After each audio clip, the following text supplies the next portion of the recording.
gas, oxygen, saka hangin. Actually, review ko lang kaya medyo natanda ko pero yung gas, pag sino yung gas, yung gasolina, yung tubig, yung parang liquid na gas, o yung gas na, kasi gas, ito rin yung gas, hangin, di ba? So, ibig sabihin, gas, ano sabi ko sa mga oxygen, saka air. Yung tatlo, pwede sabihin parehas lang eh. Diba, no? Gas, yung ano, o kaya kung yung liquid, tama yun, yung dapat may oxygen. Kunyari, ano bang gas yung nag-aanap ko dyan? Kunyari, acetylene, no?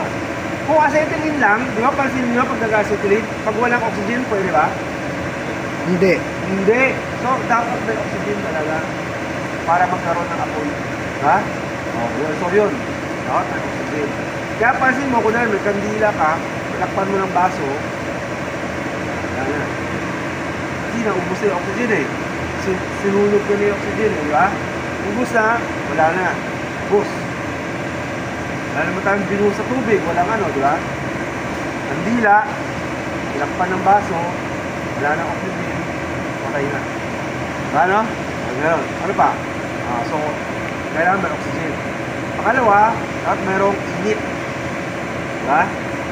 Minsan yung plancha, malamang po yun. Iwan mo dun sa kabayo. Diba? Nakasunog din yun. Diba? Electric fan na hindi umiikot. Yung motor, yung init. Diba? Hanggang magka-apoy na rin. Diba? So, meron may init. No? Pangatlo, meron isa pa, yung susunugin niya. At meron siyang kaya sunugin. Parang yung semento, mahirap sunugin. Papel, susunog. Diba? Madali libiyab. Gasolina, madali libiyab. Diba? Alcohol, madali libiyab. So, parang ganon. So, dapat meron siyang tatlong elemento. Una is yung oxygen. Pangalawa is yung init.